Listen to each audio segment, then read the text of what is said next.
time to get started. Call to order, roll call. I'm ready, Rochelle. Oh, good. Yay, Tom.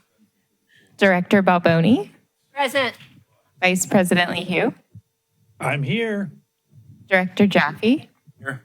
Director Christensen, and President Luther. Present. Okay, so we've got that. Are there any agenda adjustments? This is in order to change the order of a agenda item. Board may elect to combine items, all these different things.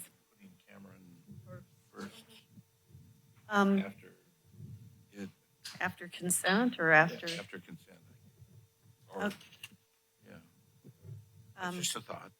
There's a thought to, I don't know, Cameron's pretty first up there, but yeah, to move Cameron to, We'll ask him if he wants.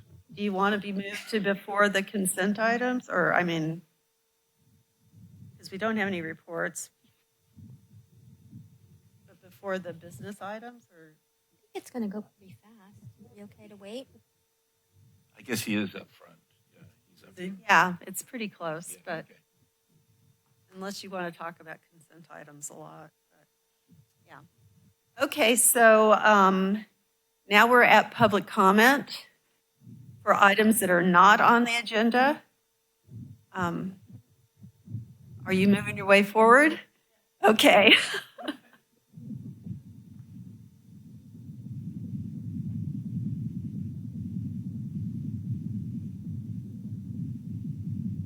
Thank you. Becky Steinbrunner. I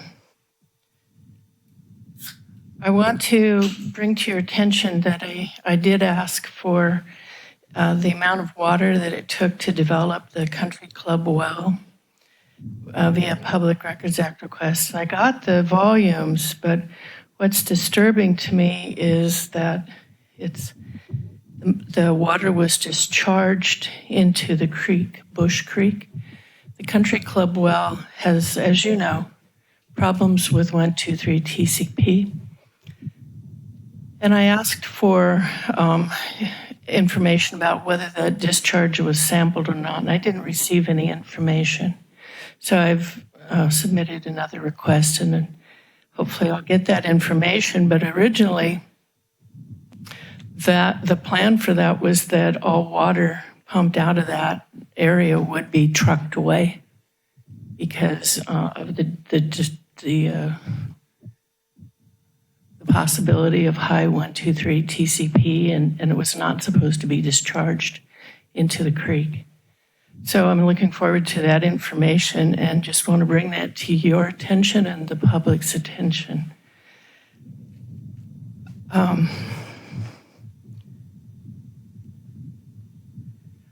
Is this the time to talk about correspondence sent as well? I did send correspondence. Yes, it's not on the agenda. Not on the agenda, yeah, because I'm Okay. looking to see if it was on the Okay, agenda. thank you. Then I will speak to the correspondence that I sent. I observed a lot of water coming down Cathedral Drive, and I wrote and sent you photos about what I saw and learned. And it was disturbing to me to see such a high volume of water just rushing down the road and flooding into the Aptos post office parking lot. When I know that your district has the no-des machine that is supposed to make it so that you don't have to do that. And I looked on the website and copied with my correspondence what you have on the website that you don't have, because of this machine paid for by water demand offset fees for conservation, that you don't do that. But there it was. And it was alarming to me to see that amount of water just going down, flooding a parking lot, a very busy public parking lot, setting a bad example. But a lot of people were worried too that there was a leak somewhere. And your staff told me that no, they didn't use no-des machine on these flushing activities. So I'd like some clarification. Thank you. Thank you. Is there any other member of the public here to speak on an item that's not on the agenda? I don't see any heads, so I will move on to consent items.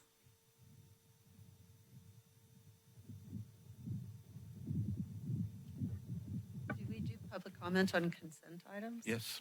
Yeah, so is that before? So that would be now? I think the way it works Yeah. is you ask if there's any items that we want to pull. And then, I thought that would be the agenda adjustments. maybe I'm wrong. Yeah, That's correct. yeah, it was the agenda adjustments is when you asked for that. So It's changed. is there anyone who wants to speak on an item on the consent agenda? No. Our agenda's changed a little bit, so we're still figuring it out. Sorry about that. Okay, so is there a motion? I'll move to approve the consent agenda items. Okay, we have a motion, a second. I wasn't, for the second, there's an item on the agenda from the April 15th meeting. I wasn't here, so I'm not going to vote on that particular item. Okay. Okay, so this is going to be a roll call. Yes. So, Director Balboni, Aye. Vice President LeHue, Yes. Director Jaffe, Yes, except for the item 4.1.2. it would be 4.1.2. thank you, Director Christensen, Yes. and President Lather. yes. Okay, I think that was pretty clear. So we'll move on to reports, and there are none. Business items. There's a number of business items, and we'll start with 6.1, receive Santa Cruz Mid-County Basin Water Year 2024 Annual Report and approve district's water shortage stage designation. We have a presentation from Cameron, Tana, and then, I'm actually going to kick us off on this one. okay, thank you, Alyssa. The purpose of our item tonight is to receive a presentation on the Santa Cruz Mid-County Groundwater Basin 2024 Annual Report and to use that information to inform our water shortage stage declaration as part of our yearly assessment in our water shortage contingency plan. And yearly assessment of the water supply conditions is a requirement by the state, and it informs our yearly water supply and demand assessment. So just a quick background on the water shortage contingency plan. It's an integral part of the urban water management plan, which is a report we do every 5 years. We're due to do our next one. It's due next year, so the 2025 plan. And the purpose of the water shortage contingency plan is to conserve and protect our available water supply for domestic use, sanitation, and fire protection, and to protect and preserve public health, welfare, and safety in the event of a short and a long-term supply shortage. And the plan, in essence, requires that we take a look at the factors that influence our water supply and assess whether or not we can meet that projected demand in the near term. And if our demands cannot be met sustainably, then a water shortage stage and curtailment target is declared based on the severity of the conditions so that the demands can be met. So the curtailment target is a percentage reduction over baseline usage. And baseline usage is considered what we would be using if there was no curtailment in place. And that was set in our 2020 urban plan at 3,900 acre feet. So that's about 1,000 acre feet more than we have been producing the last couple of years. The curtailment target is, like I mentioned, a percentage reduction over that baseline usage. And the stages range from a curtailment of 5% to over 50%. And there's associated actions with each of the shortage stages, both for customers and for the district. We have been in a stage 3 with a 25% curtailment target since 2014. And the triggers we assess as part of each annual review of the contingency plan are, one, the groundwater conditions for the last calendar year. So that's what Cameron's going to be presenting on. We're specifically looking at undesirable results indicating seawater intrusion from the GSP annual report. There's also rainfall totals from this last year, as well as the 4 weather years before that. And that is kind of used as a rough proxy for deep groundwater recharge. And then there's also a condition for production-related constraints. So examples of that might be if we had a big infrastructure issue or water quality problem that was preventing us from producing as much as we needed. So briefly, before we get to the overview of the annual report, I'll touch on those 2 latter triggers, the rainfall and production-related constraints. At this time, these conditions are not our driver for declaring a water shortage stage. Though the rainfall was below average for this last year, it wasn't that unusual, and we have had fairly good rainfall in that 5-year time period. And so that wouldn't indicate a declaration of a shortage stage past stage 1. And then as far as the production-related constraints, we don't currently have any. And the conditions driving our curtailment declaration are groundwater conditions and the threat of seawater intrusion. And so I will welcome Cameron Tana from Montgomery and Associates to present on that 2024 Santa Cruz Mid-County Groundwater Basin 2024 annual report. Great. Thank you, Alyssa, for setting this up. And thank you, board, for considering this item. So this presentation summarizes the Mid-County Basin's 6th annual report for its groundwater sustainability plan. Much of this content was presented to the Mid-County Groundwater Agency's board in March in advance of this required submittal to the State Department of Water Resources by April 1st. So the report was submitted by that deadline, as it has been every year since the GSP, or Groundwater Sustainability Plan, was adopted. And since information from that annual report informs the water shortage stage curtailment recommendation that Alyssa described, we'll present the report and talk about how that information is used for the water shortage stage curtailment recommendation. So covering relevant items for that curtailment stage item, including rainfall, and then annual report discusses water year type and water use, seawater intrusion sustainability indicator and what that shows for the basin, as well as the water shortage contingency plan.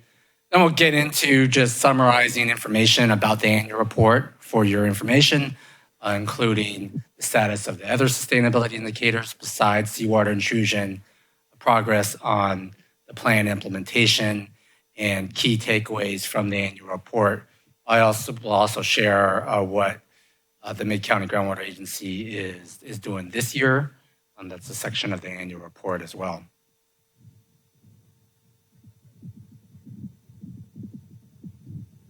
So starting with climate and water use. So precipitation, and this is on the water year. The annual report covers the water year from October to September. So this is for conditions through September 30th, 2024. And that water year, 2024, had slightly above average precipitation, about 36 inches.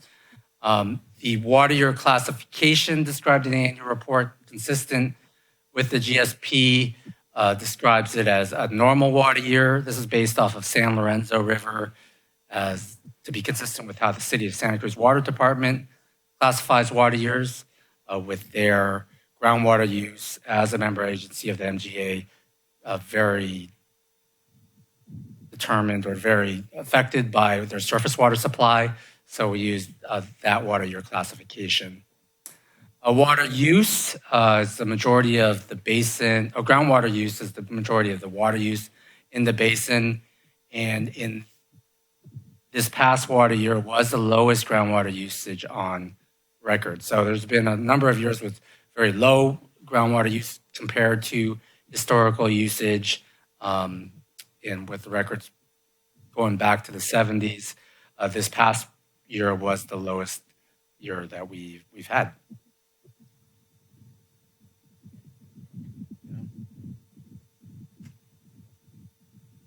So as Alyssa mentioned, precipitation is a trigger criteria for the water shortage contingency plan. And we look at multi-year totals going back for 5 years.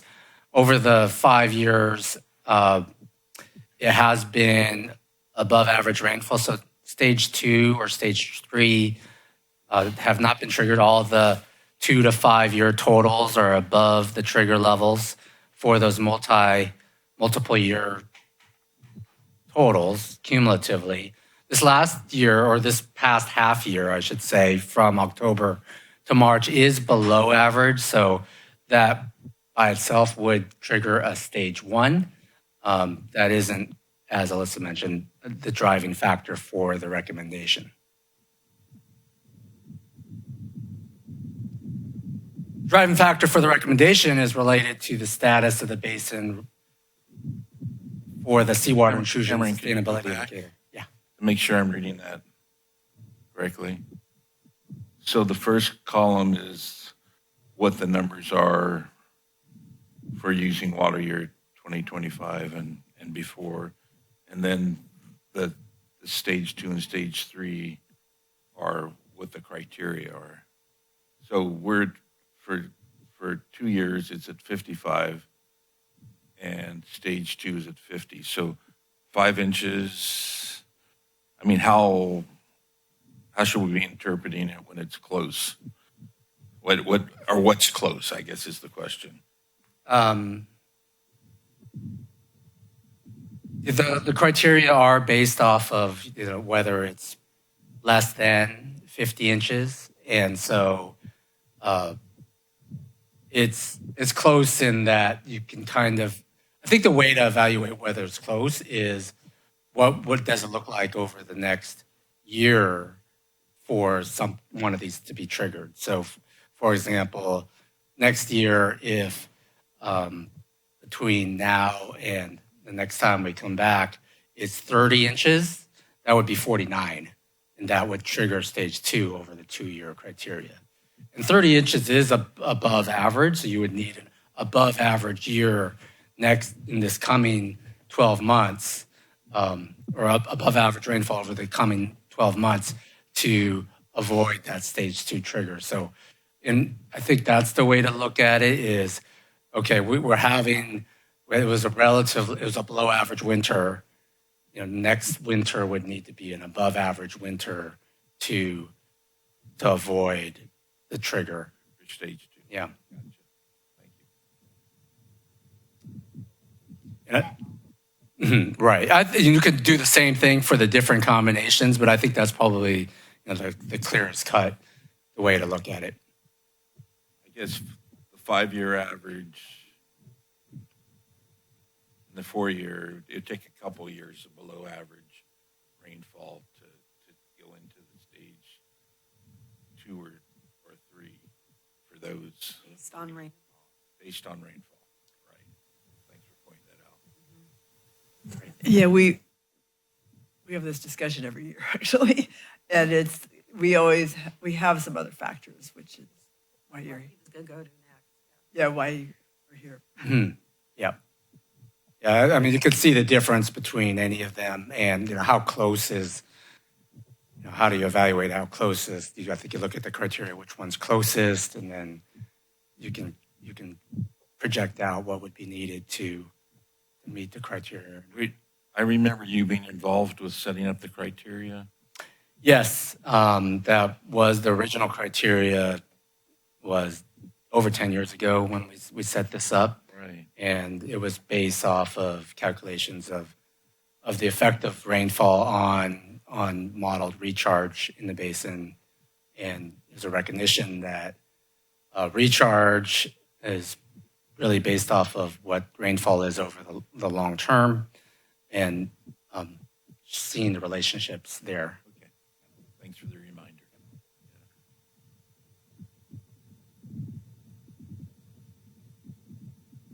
So as mentioned, that the rainfall is not the driver for the recommendation. The recommendation is based off of the conditions related to the seawater intrusion sustainability indicator that is described in the MGA's annual report. The annual report describes basin conditions relative to sustainable management criteria set in the groundwater sustainability plan. These criteria are set at representative monitoring points, which are basically wells, mostly monitoring wells, where either groundwater levels or water quality concentrations are set as criteria to define sustainability. And the main criteria are minimum thresholds. On this example, it's the orange line. And for groundwater levels, measure objectives are a higher level, more aspirational goal. But the orange line is really what you want to avoid exceedances of to achieve sustainability. And so for groundwater levels, you want to be above that minimum threshold to achieve sustainability. For seawater intrusion, the most direct metric of seawater intrusion is chloride concentrations, basically salt concentrations in the groundwater. And so for the minimum threshold, it's a higher level that you don't want to exceed and going above with higher concentrations, saltier conditions. And for the basin, there are 2 representative monitoring points, 2 monitoring wells in the seascape area that exceed the minimum threshold.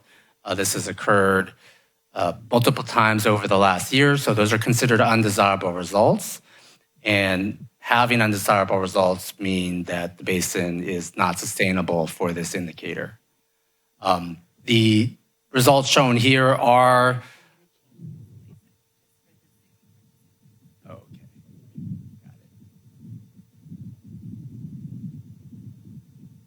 Thank you. This is revised from what was presented in March. Before submittal of the annual report, some results from the laboratory were determined to be unreliable and not representative at the high levels that were originally reported. So there are less undesirable results, but there are still undesirable results, and this continues to be considered unsustainable. This revision does affect historical results. It doesn't change the assessment that there have been undesirable results for chloride concentrations in seawater intrusion ongoing for a number of years.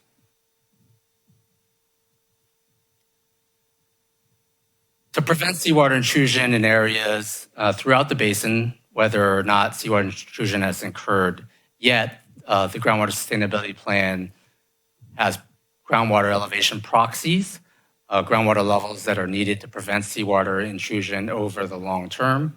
So the idea is to raise groundwater levels above minimum thresholds to prevent seawater intrusion. And if groundwater levels are below those minimum thresholds, the basin is not sustainable. It's still considered a critical overdraft for seawater intrusion. 8 of 19 representative monitoring points in the basin have 5-year average groundwater elevations below the minimum threshold.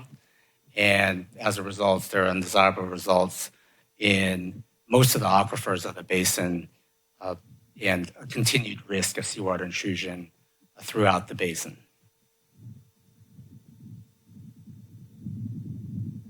So again, that's for both groundwater levels and chloride concentrations, there are undesirable results for seawater intrusion, and therefore the basin is considered not sustainable for that indicator. How are these results used for the water shortage contingency plan? Basically, the number of representative monitoring points that have undesirable results for seawater intrusion lead to the recommendation of what shortage stage is recommended.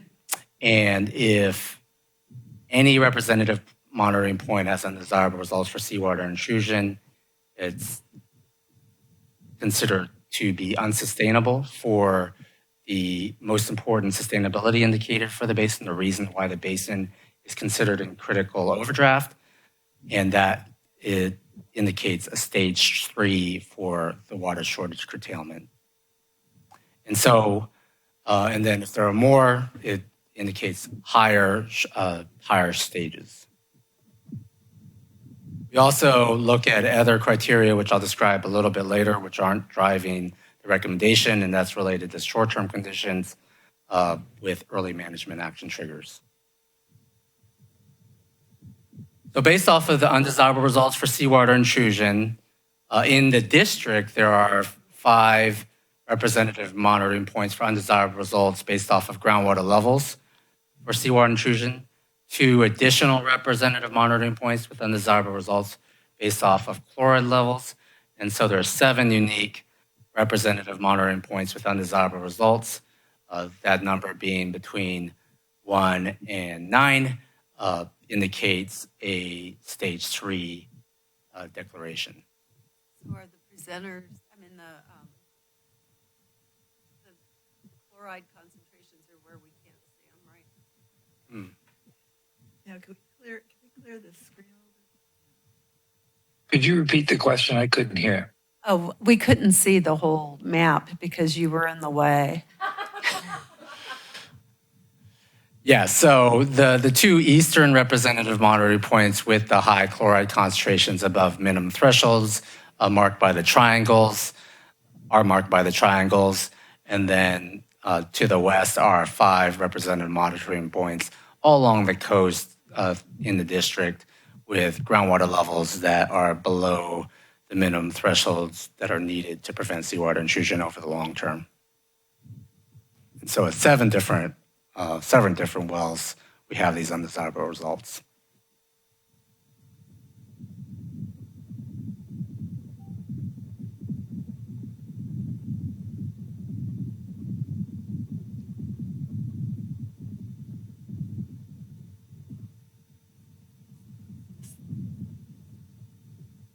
The other one.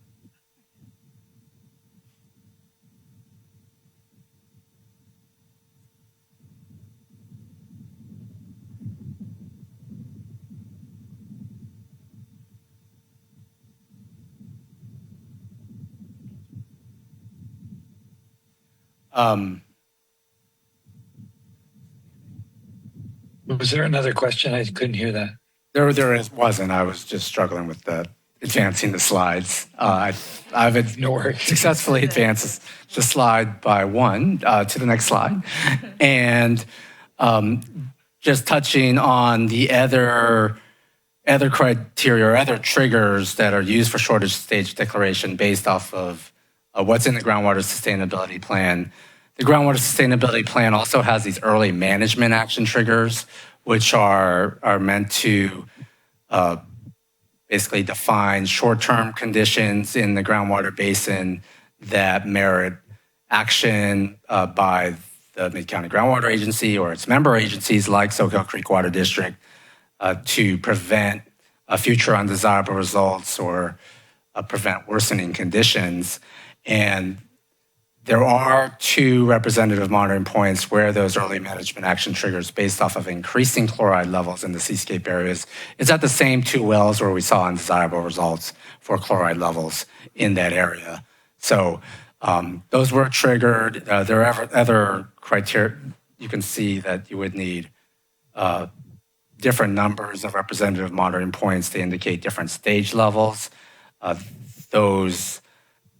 For this one, like rainfall, it's just stage 1. So it's really the undesirable results indicating that the basin is not sustainable with respect to seawater intrusion on the previous slide that is indicating the recommendation of stage 3. As far as these early management actions are concerned, it is leading to a study by the Mid-County Groundwater Agency to evaluate the factors leading to these increasing chloride concentrations in this area.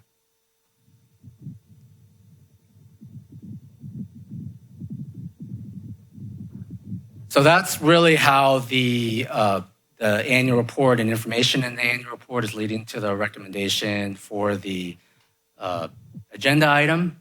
The annual report covers other sustainability indicators, which I'll summarize now, unless there's some questions about the annual report and its nexus with the water shortage contingency plan. Just a quick question, if you have a moment. Yes. Just you had mentioned Mid-County Groundwater Agency once was looking into the causes of the increasing chloride in seascape area, and so they're looking at what, like private wells and our seascape well pumping, or what all are they looking at? Yeah, so they are looking at pumping from all the users in the area, including private wells, including municipal pumping. So the seascape well that the district has been pumping pretty low, which is one of the reasons why the early management action has been to study the other factors leading to this advancing seawater intrusion. So there are other wells, but also district wells that are farther away, like Bonita and San Andreas, trying to understand what information we can get about the distribution of chloride concentrations beyond the wells that have been monitored so far. So there are a number of ways to try to figure this out that the MGA is exploring. Okay, including like the irrigation for the ag field there too? Yes. Okay, great. Thanks. Welcome.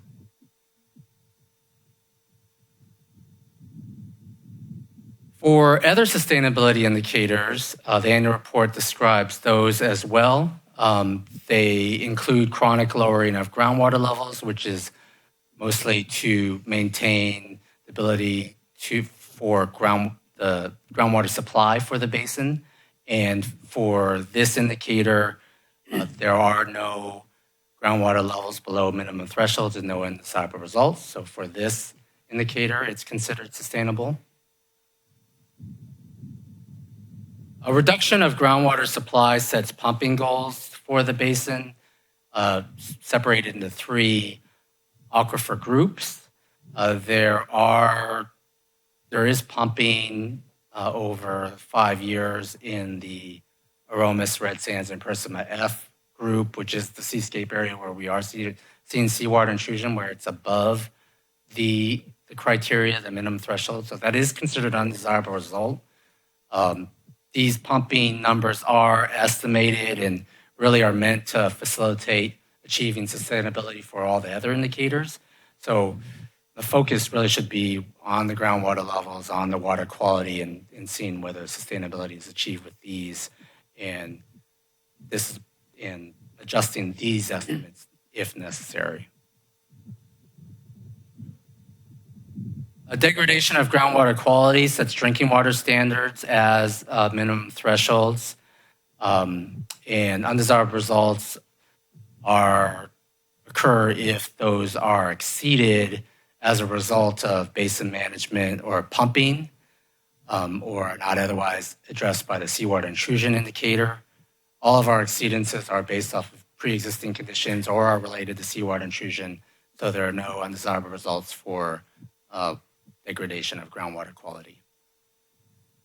I find this one interesting because it always shows that we're in exceedance of iron and manganese, which we know we are because we have those removal treatment facilities. Right. So we will always show that we're not meeting those. Yeah, you always show that you're not meeting them, and we'll always have that explanation about why they're not undesirable results. I think what would lead to undesirable results, for some reason, you saw an increasing trend that seemed to be related to groundwater management project or some changes in pumping.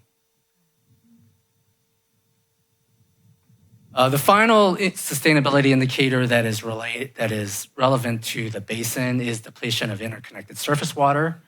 And the sustainable management criteria are set at shallow wells along Soquel Creek. There is one representative monitoring point where groundwater levels are below minimum thresholds meant to support stream flow in Soquel Creek. So this is an indicator which is considered not sustainable under the groundwater sustainability plan.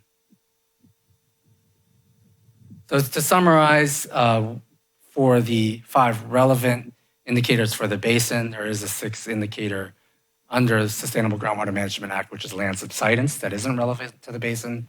For the relevant indicators, lowering groundwater levels and degraded quality do not have undesirable results and are considered sustainable, while seawater intrusion, reduction of storage, and surface water depletion do have undesirable results and therefore not considered sustainable. Under SGMA, under the Sustainable Groundwater Management Act, the basin has until January 2040 to achieve sustainability.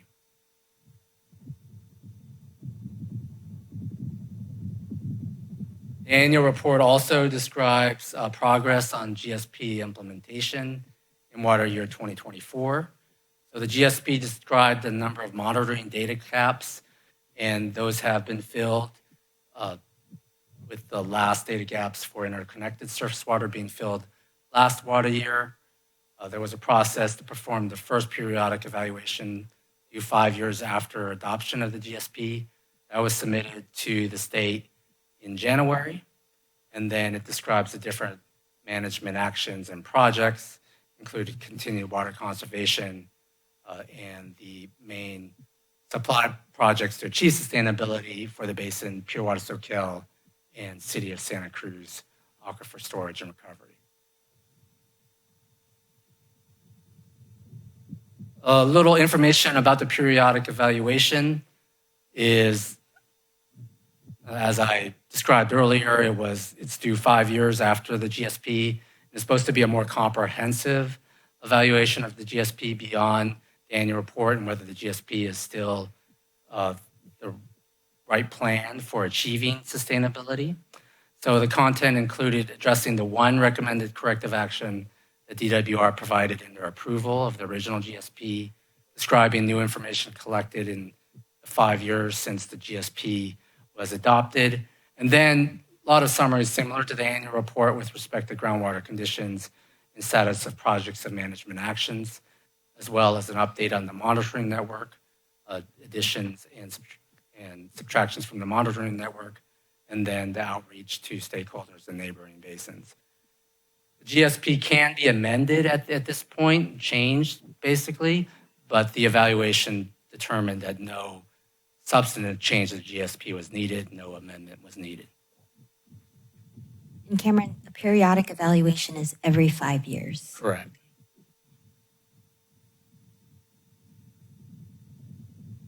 Takeaways from the water year 2024 annual report describe the chloride increases in the seascape area, so advanced seawater intrusion in an area required additional evaluation and early management action.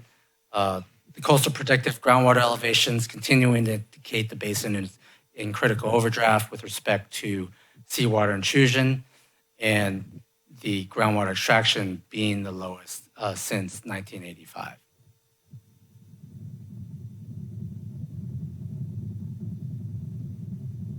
One thing the annual report also describes is what the plan for activities in this current year are. And as mentioned before, it's the continued investigation of the seawater intrusion in the seascape area.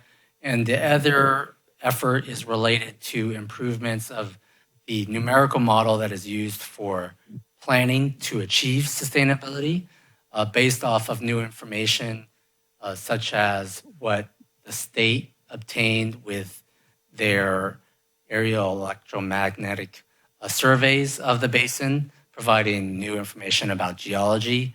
We're evaluating that data to update the geometry of the model. And then we also are looking to address parts of the model that did not simulate groundwater level response to pumping well related to the layering of the model. So trying to do some work, some preliminary work to improve the model in advance of the next periodic evaluation. And so that covers what the annual report describes, and hopefully you also see how it's been used for the recommendation for this board item. Can I ask a question? Yes, please. If you go back 2 slides.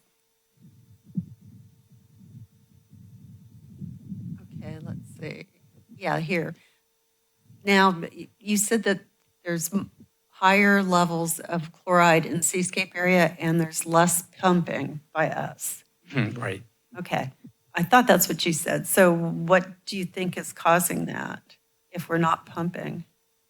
Well, the couple of things. The pumping levels in that area overall are not meeting the pumping goals set in the GSP. So for that area specifically, maybe there's just too much overall pumping, and then there can some of these overall groundwater extractions. We have good data for the municipal pumpers like the district and Central Water District, the City of Santa Cruz Water Department, but the other pumping is estimated.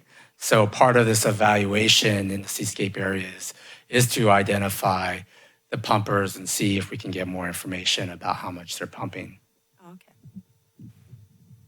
Part of that work is through the MGA, and they're also conducting some focus study areas. So Rob Schwartz, who is the planner that is helping to analyze some of that, is working with Denver and Montgomery and Associates on collecting data. Okay, are there any other questions of the board? I know we have public comment. Just a comment. Nice presentation, Cameron. Thank you. I do have another. And Alyssa. Oh, you have more to say? Yes, I'm sorry. I just have a little bit more. I think we, You Before guys faked me out. we stop, if you guys don't have any more questions for Cameron. This is part of our water shortage contingency plan declaration process. And so based on these curtailment trigger conditions, the plan indicates a stage 3 water shortage emergency with an associated 25% reduction in water use over baseline usage. But because we have been in a stage 3 for many years, this would not require further reduction in water use past what we're already doing. And it wouldn't require an intensification of resources or staff.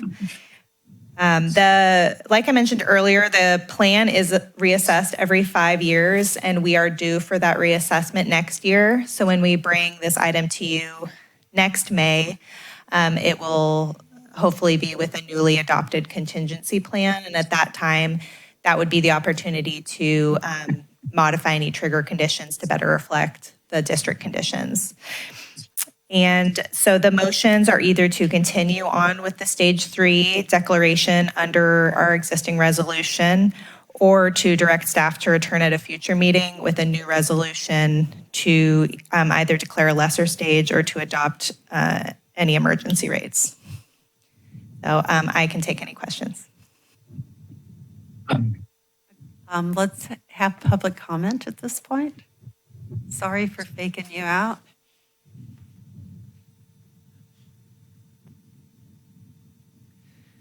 Thank you for this good report. My name is Becky Steinbrunner. I have to question why the district is still using the baseline level of 3,900 acre feet when you've acknowledged that you're using more than 1,000 acre feet less than that. And I've seen that in presentations too. So perhaps it's time to reevaluate that.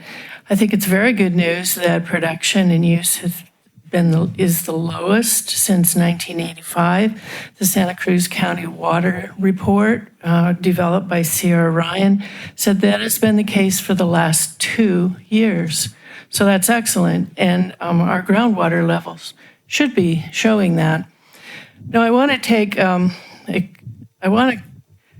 take umbrage with the comment that the reason of the chloride in the 2 seascape level monitoring wells is unknown. That is simply not true.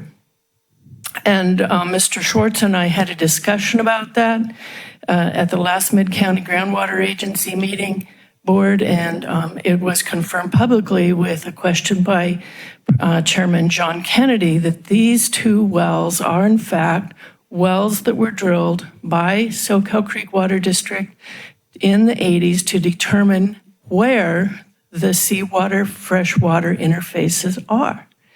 Mr. Schwartz confirmed that, yes, that's those two wells. So I think that that needs to be made public. And he said he's been told to focus on them. So Ludorf and Scalmanini did those analyses, and you have to pay attention to that. This is false information. Also, the thing I want to say is that once the water optimization analysis comes out, we'll see also the effect of the city's ASR work. They're doing tremendous work, and that's not reflected in any of this information presented tonight. Thank you. Thank you. Are there any I discussion have a comment items? for the whenever it board? fits in. I can't quite go. What you want to comment? Whenever it's ready. No rush. Okay, I was just asking if there was anything a board member wanted to discuss. Just from Northern California, though. Yeah. They. I just wanted to since that's what we're deciding tonight is to whether to make any changes to the stage of emergency that we're in, and I'm in agreement that we are still where the criteria we're using makes sense. That we still have significant risk of seawater intrusion, so I'm in favor of leaving them where they are at a stage 3. Okay. Anybody else? Yeah, I'll just add a comment on that seascape. The salt levels that are measured there, the salt levels are real. It's not a factor of that well that Scalmanini dug years and years ago or recommended be dug, and we still have a problem, and it's not a known problem yet because we are just now starting to collect, we're trying to collect data on individual private well owners, and that information is not complete yet. Yeah, I can provide more information as well. And so the early management action and the undesirable result is based off of increasing chloride concentrations in the wells in that area, and that includes the wells that were originally drilled above the seawater interface. So it is why those wells were drilled originally and why those screens were set where they were, where the deepest well was below the interface, and then the next deepest well was above the interface. We're seeing rising concentrations in the next deepest well above the interface, indicating advancement of seawater intrusion. So that's why there's a concern. That's why it's considered undesirable results. Because the groundwater sustainability plan set its criteria based off of preventing further seawater intrusion. It recognized that there was seawater intrusion up to the point of developing the plan. And since the plan has been adopted, we've seen an increasing concentration. So that is the basis for the undesirable result determination. Thank you. Thank you very much. Thank you, Cameron. And I agree with Tom and most likely the rest of the directors that we're not out of the woods yet, that even with decreased pumping, there's still indicators that that seawater intrusion is occurring, and if we don't take actions, very likely will get worse. I'd even go as far as to say that it will get worse. I agree also. Stage 3 is appropriate right now. Nothing has changed from last year to this year. More rainfall, but we are not a year-to-year rainfall-based assessment of drought or any other thing like that. We have to rely on groundwater levels, And I think we made it through many years. And thanks to Cameron Tana, we've really done, I think it's a very good integrated assessment of what really we need to be concerned about in our water basin. And it'll be interesting to see next year what some change we'll see. We're likely to see some changes. I don't know that they'll get as far as seascape. All right, thank you, Cameron and Alyssa. And also, I'm feeling very confident about staying in the stage that we're in. And it's the prudent and right thing to do, in my opinion. Thank you. And thank you, Alyssa. Yeah, thank you. So we don't need to make a motion, right? We do need a We motion. do I'll- still? Okay, I'm I'll- just checking. I'll make the motion one, I'll second. that approve and maintain the current Stage 3 water shortage emergency under Resolution 19-08. Roll call. Roll call, please. Director Balboni, Aye. Vice President Lehue, Yes. Director Jaffe, Yes. Director Christensen, Yes. and President Lather. Yes. Okay, so we have that one. Next is, thank you. Thank you very much. you. Thanks, Cameron. We're going to receive the 2024 Consumer Confidence Water Quality Report. And Cameron Tana, sorry. Cameron Costigan Mumford and Kara Clark are going to present on that. We typically have this as a consent item, but we ask that Kara and Cameron come tonight because Kara is a new staff member. Oh, good. You guys want to go up to the... Welcome.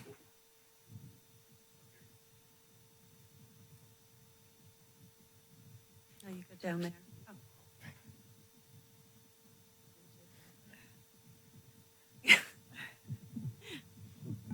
All right.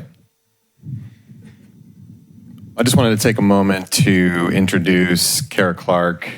She's one of the newest members for the Soquel Creek Water District. She started with us back in November of last year as the Water Quality Compliance Coordinator at the district. And she has really integrated herself very well into the district and has taken on a lot of responsibilities, mostly, those which were inherited from her predecessor, and has done an incredible job of digging really deep into the details and refining a lot of the monitoring plans that we had put in place and just understanding the regulations and the requirements surrounding all the monitoring that we do.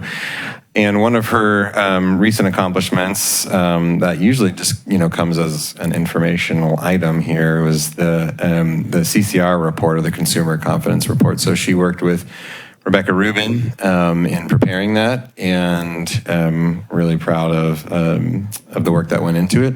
And so we wanted just to take this opportunity, number one, to introduce Kara to the board, and then also just provide just kind of an update on where the CCR is at this point and whatnot. So I'll just hand it over to Kara. Thanks, Cameron, and thanks to the board for having me. It's nice to meet all of you. I'm really happy to be here with the Soquel Creek Water District, and I wanted to, I don't have like a detailed presentation or anything, but we have a copy of the Consumer Confidence Report, Water Quality Report up here. There's information about where the water comes from, what our water sources are. There are a lot of required elements that need to go into this report based on the state regulations. And Rebecca did a great job of kind of updating some of the graphics and making it a little more exciting. And there's me taking samples. The part that I worked on the most was compiling all of the data. And I think the most important take-home message is that the water quality in 2024 was in compliance with all state and federal regulations.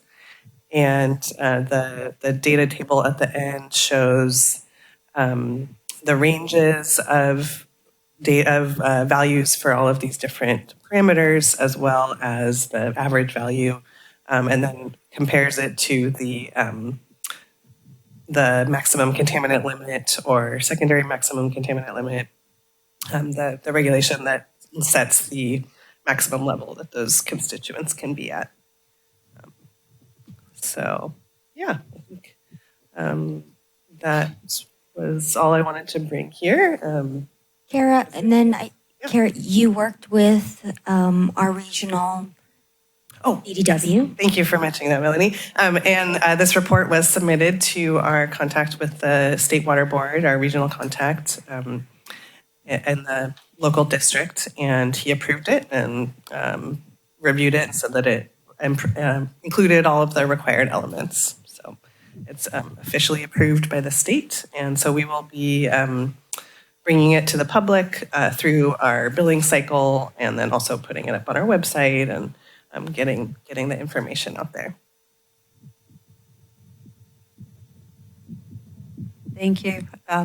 Now it's time for public comment. You may be asked to come back, though.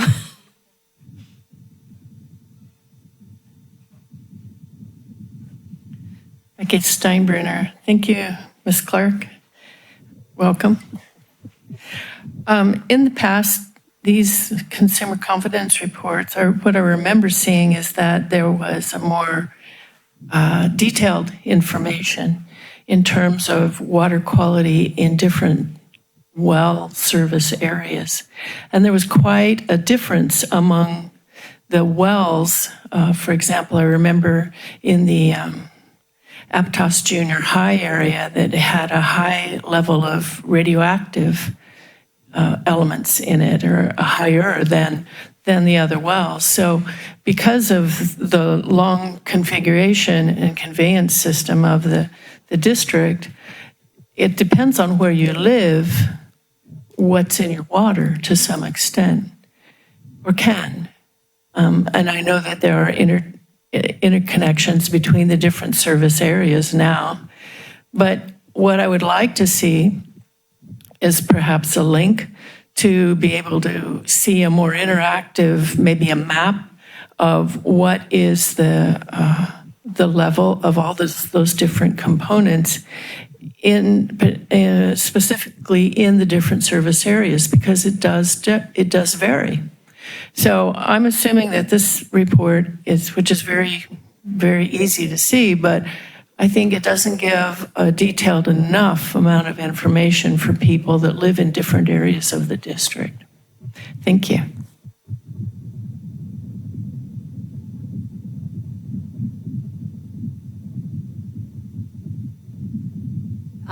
Is there anyone on the board that wants to say anything, or would you like Cara to respond to that? I do not know. I would just say that the way that the report is, we do follow the standard that's set forth by the state. And as you can tell in the table, we do show a range. And if customers have questions, they're always free to call us. Okay. Actually, it's even more explicit than that. Kara's emails in the report inviting people to contact her if they have more specific questions. But I mean, also though, the district is well aware that various wells have different issues, and that water and they know where it's dispersed, it's distributed to, and there are, if not already in place, there are treatments for those chemicals in place, or else the worst comes to worst, the well is shut down. So I think it would be wrong to assume that there's a hot spot in some neighborhood that they're unaware of. I think those are addressed in a normal work day. You want to comment further? I mean, it's not. We aren't sitting in little pools of wells distributed in one little neighborhood. It is distributed. It is analyzed with that expectation. I just had one at the end that talks about the way this is being distributed. And I think it's different than in the past. It's being emailed. And then if there's a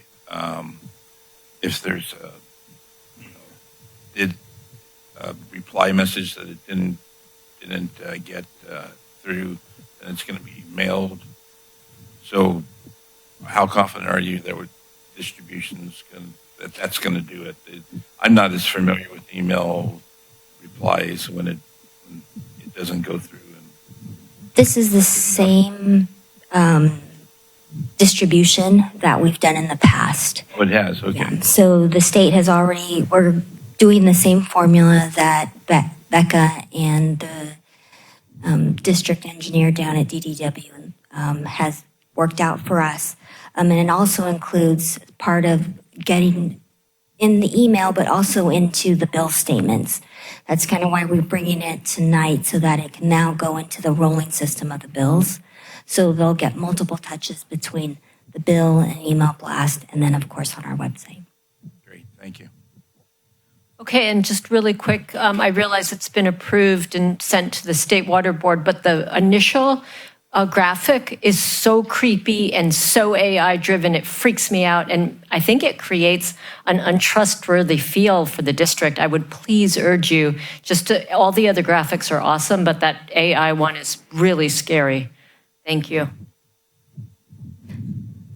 Freaky family. I'm not sure if it's AI, it might have been a photo, but we can modify. Most of it hasn't yet gone out for full distribution, so I'll bring that back to Becca. No. No. I didn't know what you were talking about, but thank you for pointing it out.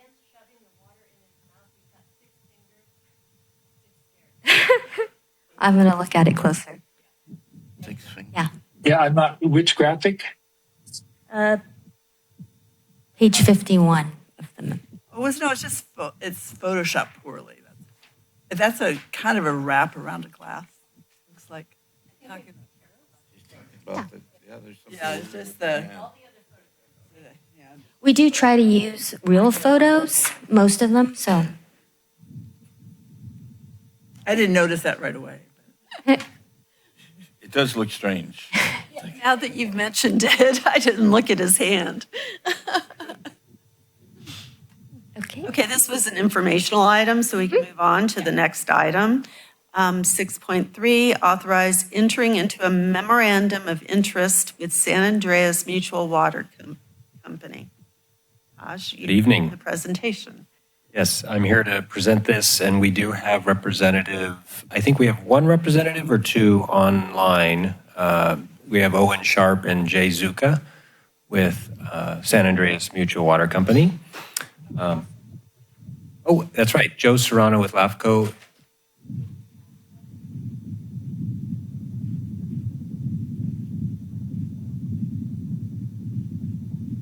Go up to gallery or view.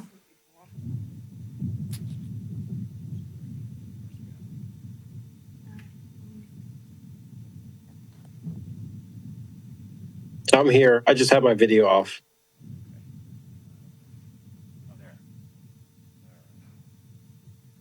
Okay.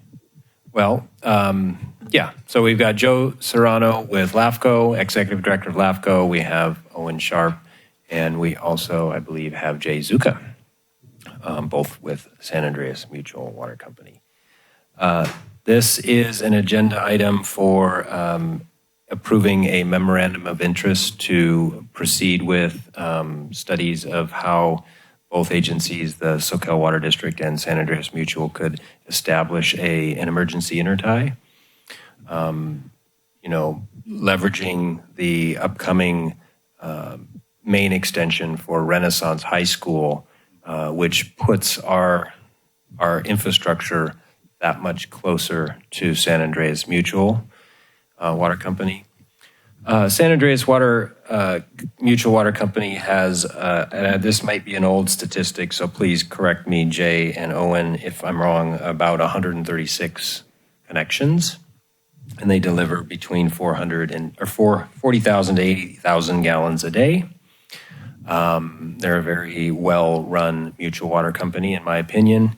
And we do have a very brief slideshow for the board. This area shouldn't be unfamiliar to the board, especially since we talked about it with Renaissance High School. we explored that. KOA did not express interest to connect to the district at the time. But in the circle, we have the Renaissance High School and our water main. We have some graphics of how far our water main extends. We turn up Sandollar Road, and so the extension would be further down San Andreas Road. What's in blue is our current served parcels, and in yellow demarks what the county identifies as the San Andreas Mutual Water Company's service area. There's more of the same. There are other mutuals that are in yellow throughout our basin. We currently have 2 emergency interties with other mutual water companies, Pure Source and Trout Gulch Mutual. And, Joe Serrano with LAFCO is able to guide the discussion on an extraterritorial service connection, an ESA, extraterritorial agreement, service agreement. And, he will be engaged in this process as we move forward. It's just the beginning of the process. I think it is contingent upon the main extension with Renaissance High School, which is pushed out about 12 to 18 months that we've been told due to their long funding process.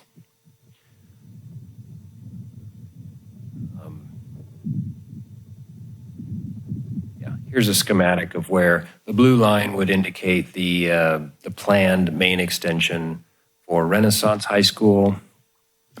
And I believe it's a little ways down the road to a fire hydrant that is, if it's 700 feet maybe away. And that's the San Andreas, the limits of the San Andreas connection. It's right near the KOA, so it's within reach. And this is just to enter into a non-binding agreement to work together. Each party would incur their own costs associated with this investigation. I'm not sure if there's any other comments, Melanie, if you want to add. No, I think the only other comment to add is, we did have some early discussions with both representatives from the San Andreas Mutual as well as Mr. Serrano at LAFCO. An emergency intertie doesn't necessarily need to have an ESA, but San Andreas Mutual had expressed wanting to go forward with that. In addition to kind of exploring the infrastructure required, this isn't like some of our other instances where we have one with Pure Source. We also have one with Trout Gulch Mutual. This one would require a water main extension. So we thought it would be, good in terms of transparency, the process to do a non-binding memorandum of interest. The San Andreas has already proposed and presented this and got it signed to their board in April, and now it's coming to our board for consideration. And that's why we have representatives here in case they also wanted to speak or if you had questions. This is Jay Zuka. May I just say a few words? Yes. Sure. I just, so this is Jay Zuka. I'm the president of the board of San Andreas Mutual Water Company. Yes, thank you for considering this MOI. We're very interested in moving forward on this, and we're pleased that you're considering it this evening. And in terms of any description of this, I don't have anything to add to what Taj and Melanie have already said. Thank you very much. Thank you. I'll go to public comment or does somebody else? Okay, hold on. Oh, there's an echo. Just hit audio mute. All right, we're good. Okay, I'll open this to public comment. No public comment. Okay, I'll bring it back to the board, and Carla has something. is this going to be a two-way tie? That's all part of the exploration. We haven't done any real analysis. Could be. All right. This is the first time I thought about the San Andreas water company. Is it a groundwater based? So it's drawing from the same aquifer. Yeah, they have sources in the aromas. Okay. And so that probably makes sense, especially because of the high school there. Double, that's one of the things I was interested in. I didn't see it in here that much. See a description of how it would work. And that'll be all part of it. So this is, again, just kind of the open public transparency of we're going to be working with them. We'll be spending some staff time on this. And then if it does come to a place where there is going to be a emergency intertie, we'll come back and have that formal agreement and have more details on it. Okay. So the questions. Okay, thanks. Well, I'm going to take the opportunity just to get to know a little bit about the district. So, groundwater, are there issues with chromium-6 there? I suspect there would be. Renaissance School has the issues and they're right next to it. And was it 136? That's the statistic I had. It's a couple of years old. The memo. Okay. Yes. It's correct, Taj. Okay. Thank you, Jay. And it's the I guess the southern or eastern extent. How far did you showed a graphic, but I couldn't quite orient myself. Yes, it's the It's furthest. a small area. The area down in the southeast. It's the area within. It's like it went to Zills Road. Yeah. Right. It's down by San Andreas, Zills, and then it kind of is very adjacent to our boundary.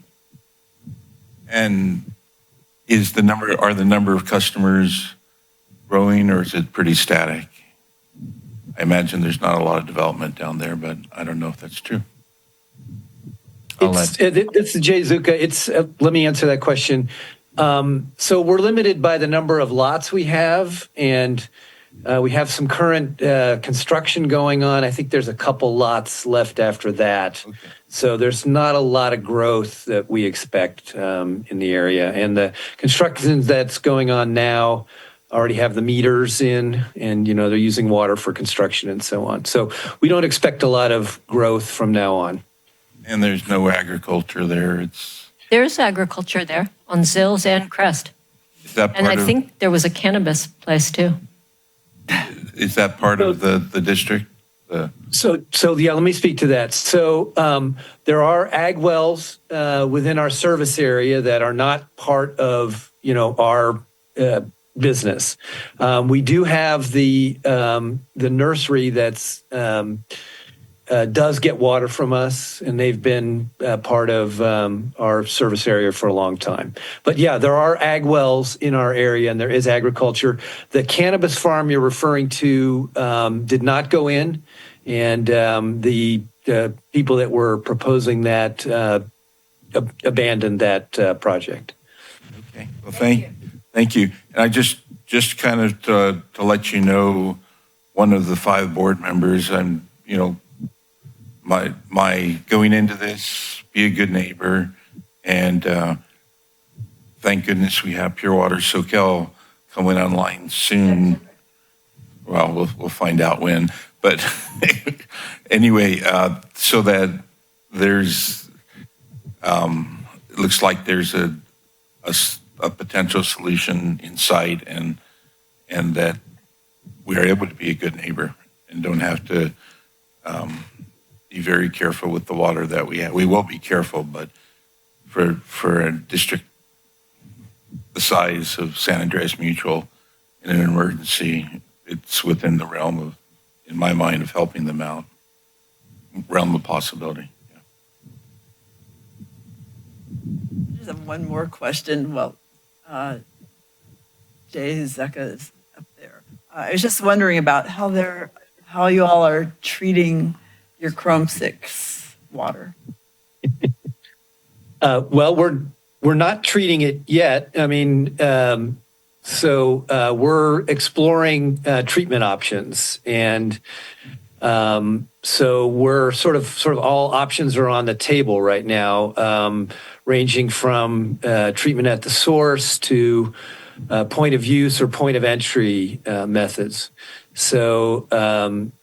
And we're working with Moonshot Missions consulting company to help us understand what the best treatment at the source options are for us and what that cost would be for a company our size. Because what we found trying to understand what the cost would be for treating Chrome 6 is it's been difficult for us to get sort of good estimates of what really the cost would be. I'm not a water professional. I've been board president now for about 4 years, and so I'm relatively new to all this. So I'm learning as I go here. But anyway, this Moonshot Missions is helping us out with that.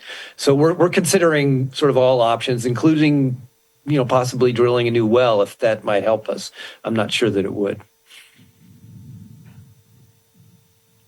Okay, so. Thank you. And I guess we'll be hearing more. 12 months was in the agreement. It was a 12-month agreement, so That's correct. it's going to happen pretty quickly. So is there a motion? There is a motion. It's to approve the memorandum of interest with the San Andreas Mutual Water Company and authorize the board president to sign the agreement on behalf of the board. And that's your motion? Okay, I'll make. That's what I was asking for. But you asked me if there's a motion. I went, Made the motion, okay. yes, there is a motion. And Jennifer, second. Jennifer seconded. So it's another voice vote. Director Balboni. Vice President LeHue. Yes. Director Jaffe. Yes? Director Christensen. Yes. And President Lather. Yes. So there's, we have one more, and that is 6.4, adopt a resolution to approve amending the construction manager at risk contract with Bogard Construction for Pure Water Soquel Education and Operations Center renovation project. And make a finding there's no further environmental review is required. Yeah, and that's me, and I have some guests in the audience as well. I want to start by saying that there's an error in the memo. There are 3 locations where the contract dollar amount is incorrectly stated on page, both sides of the memo. It references $3,375,000 in all 3 locations, and it should be $3,362,147.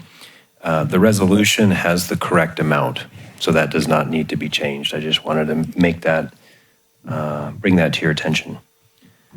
This is an exciting point in the project. I know Director LeHue and Director Balboni have been part of our process, not every day, but we've been briefing them along the way. In the audience, we have our architect, Paul Bergen. We also have our one staff member, Adam Bayer, who has been my champion on this project, really leading this charge. And then as well, we have our construction manager at risk, Jared Bogard from Bogard Construction. They're all 3 here. We have spent over a year working to get to this point. A lot of planning and design has been expended, and we're proud to get to this point. There is already a contract in place. It's been in place. The board approved it a year ago, and this action tonight is to amend that agreement with with the guaranteed maximum price. This is not a lump sum amount, so it'll be an open book process where the goal is to come in under budget and not exceed the $3,362,147. In the packet does not include any architectural plans. They're on the back table. We do have a presentation for you to highlight some of the planned changes. The project is located adjacent to the Chanticleer Advanced Purification Center for Pure Water Soquel. And the building is an existing building that will house an operations center for Pure Water Soquel, as well as an education center down on the first floor. And so the existing building needs significant remodel for those uses, and including creating a floor extending the floor of the second story. But the exterior of the building is not planned to expand or change shape. We plan to paint it and replace the windows, but other than that, it won't change drastically. There are renderings that Paul put together for you and the public. So I want to invite Paul and Adam up, and then Jared can address the board after the presentation, if that's okay with you.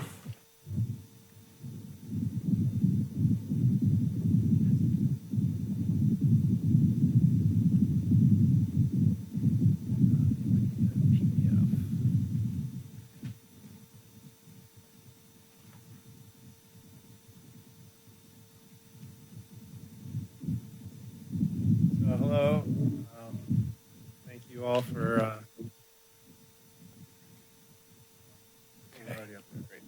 I'm Yeah. talking to I the just wanna mic. put- You might You guys hear me? You hear me okay? Bring it up. Yeah. You have to speak close to it too, Paul. Better? Yeah. Okay. So yeah, thank you all for the opportunity to work on this very exciting project. I'm just going to walk you through this very abridged set of drawings that we've put together to sort of illustrate the scope and the nature of the project. So what we're looking at right now is a site plan. It's actually two site plans, the existing site plan below and the proposed site plan above. And you can see that there's not a whole lot changing in terms of the site plan. The access is the same. What we're trying to do is open up more to the backside of the existing building to create more access to the AWPF. You'll see that better in the floor plans. So go ahead and go to the next slide. This just shows the site plan of our project within the larger context of the AWPF and how it's situated, with the AWPF sort of wrapping around it to the west and to the north. I think we can go ahead and go to the next slide. This is the existing floor plan of the first floor. Basically, we're going to keep the functions more or less where they were before for the glass shop. The showroom becomes the education center. The meeting room becomes a multi-purpose meeting room. The shop becomes the shop. And then the upstairs offices that you'll see in the next sheet are going to be enlarged and be the offices. So functionally, the building is working much in the same way, but there's two existing non-code compliant staircases that we're removing and replacing with a single staircase that is relocated slightly. Why don't we go ahead and go to the next sheet?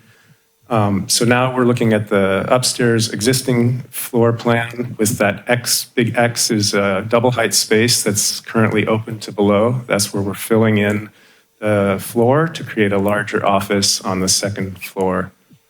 Go ahead. So now we're looking at the new first floor plan with, again, the shop where the shop used to be, the education center where the showroom used to be, a multi-purpose room, kind of reconfigured. We have 2 bathrooms now and a small janitor's closet. And then you can see that the stairs upstairs have been slightly relocated from where they were before. Part of the reason for that is to create opportunity for a larger roll-up door on the backside of the shop to allow access directly to the AWPF and for equipment to go in and out of the shop. Tell me if I'm going too fast. I'll go ahead and go to the second floor plan. Now you can see that stair and sort of conference area, or more like a kitchenette lunch area upstairs, a manager's office over to the right, and then a large open workspace to the north with a series of workspaces and windows overlooking the AWPF. In the one corner, you see the sort of large main central console for the main operator. And so that's a quick snapshot of the plans. And now there's just a few renderings, a couple exterior showing the view from Chanticleer, PWS logo on the roll-up door, and then the entry into the education center to the right of where the guy's on the cell phone. All new windows, as Taj mentioned. Some of the doors are reconfigured slightly. But more or less, the building's staying, essentially the same on the exterior. Next slide shows the backside. Maybe this is a little more drastic revision because of that new roll-up door, and then two person doors that get you into the shop and into the bottom of the staircase. It's a whole new mechanical system. You see some mechanical equipment there on the right, and the ducts going into the building. Let's go to the next slide. Now a few interior views. So now you're inside the education center, and what used to be a door to the east is now a window with a sort of a seat wall, a sitting space and cabinetry for storage of tour goods. And you're looking out sort of to the north there, over to the crossover to the AWPF. Existing skylight is remaining, and there are new soffits to bring mechanical and lighting into the space. Go ahead and go to the next slide. This is a view showing the shop looking west to that glass roll-up door on the back, and shop equipment will all be by the operator, but we've been working with them to sort of ascertain the needs of this space.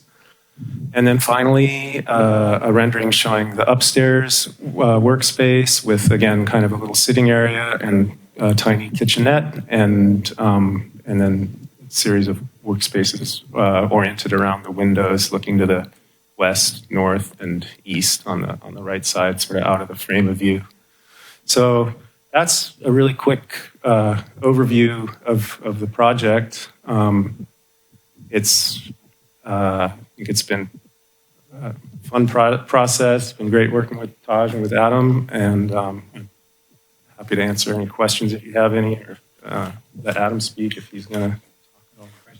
Thank you, Paul. Good job. Adam is going to help us with the execution of construction. We're anticipating starting later this month. With first order of business would be the demolition of the interior, taking out the drywall, the insulation, the wiring and the plumbing and the stairs, as Paul mentioned, getting ready for the rest of the work. And so we're here to get approval to move forward with the contract amendment, working with BBK to do that. And Jared, you're welcome to come up and introduce yourself to our board. Jared will be our construction manager at risk with Bogard Construction. And maybe, Jared, if you don't mind explaining a little bit how you anticipate executing this project for the district. Good evening. Like Taj said, I'm Jared Bogard, president of Bogard Construction. Just by way of introduction, we were founded in 1947 by my grandfather just up the street on Opal Cliff Drive. And that was our first headquarters. And since then we've moved, predating my birth, to the west side of Santa Cruz. I was told polling our office, and about 60% of our staff is actually Soquel Creek Water District customers. So we have a vested interest in the success of this project, and we're looking forward to being a part of it. During construction, we're anticipating construction to be about 11 months. hoping that's a little conservative on our schedule. Hopefully finishing a little bit sooner than that. We'll have a team of people parked on the project full time to make the project successful. So, yeah, looking forward to it. Thanks, Jared. Go ahead, Adam. The only things that I could add is that we have been working together for about a year, as Taj mentioned. All three groups, Paul's and his design team, and Jared and his team in terms of doing the constructability and really assessing the risk, providing cost input, and helping us kind of steer the design to be able to come to a guaranteed maximum price. So we've really been working hard, especially the last 6 weeks, really kind of fine tuning all of the assumptions that we're going forward with, all the tabulation of the bids that Jared's team they put out, bids for local contractors, which is in the package, and so we've really, I'd say the last 6 weeks, really been focusing on that part, and we're ready to go. Great, thank you. Is there anything else before I wanted to ask ask for public? excuse me, boy. I was going to ask for public comment. Go for it. Do that. Yeah. I think that was Tom. Yeah. I'm having trouble with all the cats today. Thank you for the presentation, Becky Steinbruner. I was very happy to see the plans on the back table. Nothing's been provided to the public until these plans have been on the table. So I ask that all of the material be made somehow available to the public on your website and accessible. What's worrying me about this is that the district has planned for a lot of tours. There are only spaces for 5 cars in this parking lot, and I'm wondering how a big tour bus might negotiate all of this. So if you can please help me understand that. I'm sure it's been part of your design consideration. I also noticed in the landscape plan, the irrigation plan, page IR 1.1 and 1 IR 1.3, that there's a plan to use recycled water from the Pure Water Soquel project for irrigation. This is not allowed via your permit. In the permit that the Central Coast Regional Water Quality Control Board approved for this project, irrigation was specifically not included. So that must be dealt with. And I also want to know if I do not see an elevator. And I believe that your second floor has to be ADA accessible for tours and certainly for operators who may have handicaps. So I want to see an elevator added to this plan to make it ADA compliant. Thank you.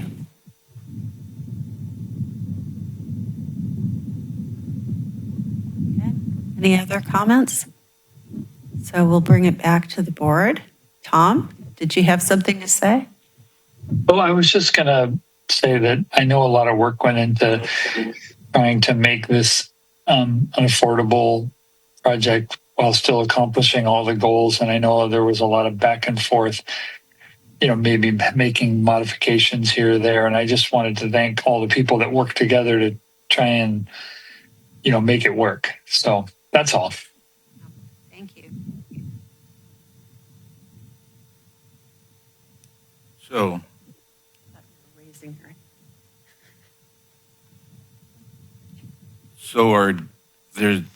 Taj, the way this is done is there's a guaranteed maximum price for this. And it's different. The way it was initially done was a set price. So uncertainty like from tariffs, et cetera, is that what's causing the change? The initial price was an estimate that the district generated. Okay. Yeah. So over the course of the last year, we've revised that, and really explored what needed to be done to the building, the stairs and all the other stuff. So, it's evolved, but not necessarily because of the tariffs. The tariffs are Jared Bogart is aware of those. They came out prior to today. So, we'll work to minimize these costs and not exceed this guaranteed maximum. They're baked into the cost. So, right. So I didn't see the explicit description of the educational center. Is that going to that separate? Yes, that'll be brought at a later date if it needs that board authority. We can also, Becca will work with the board, and if we need to get a committee together to further, plan that. But yeah, Bogart will provide more of a blank slate for the exhibits to be developed. But they're not really part of that content. That would be something that I think our in-house Becca will develop and then implement through another separate contract. And there's no exhibiting plan for the upstairs. Correct. No, the public stops at the first floor. That's correct.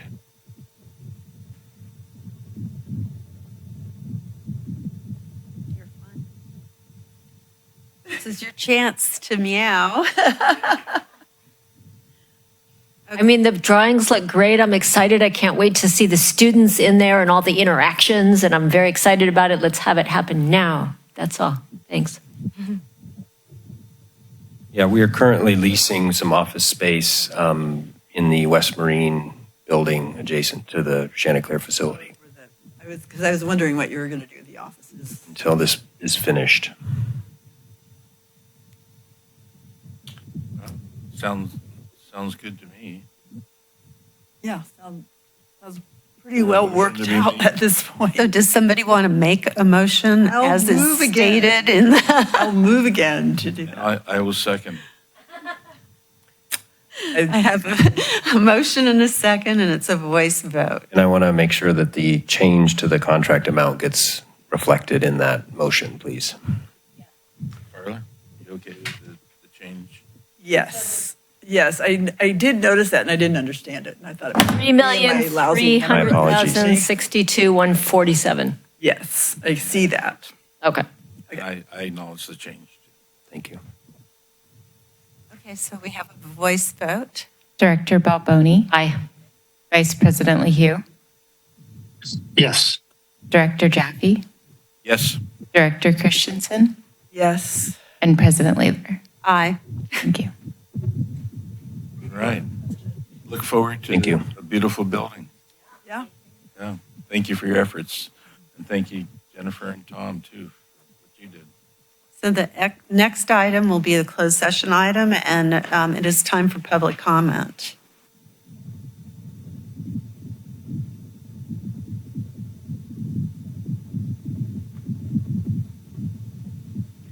Thank you, Becky Steinbrenner.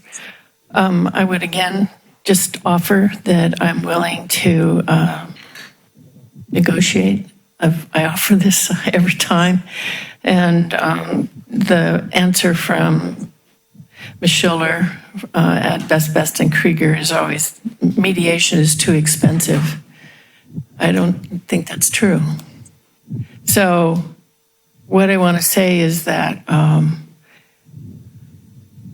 I'm really worried, as are a lot of people, about Pure Water Soquel project, what it will put into the aquifer, and that there's no way for the people to know what is going in. I've asked that the analyses, when it does come online, be put on your website. That's been rejected. How will the public know what's going into our water? How will the public know what is being pumped from the production well and put into the service lines? So The other point is, it was very interesting listening to your budget discussion because the cost of electricity is very high. And the cost of operating Pure Water Soquel project is incredibly high and will not get better. So how much do you think your ratepayers can take? You're talking yet about another rate increase after this series of 12% gets done to build up the reserves. People can't continue this anymore. And a lot of people are very worried about what's in their, will be in their water and the lack of transparency. So I'm worried about the pipeline on the San Lorenzo Bridge, Laurel Street. If there's an earthquake and it ruptures, it will be bad news. Thank you.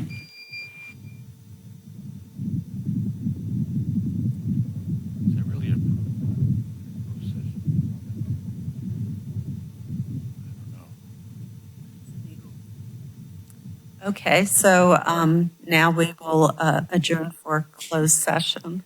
And then we'll go ahead and do all the technology and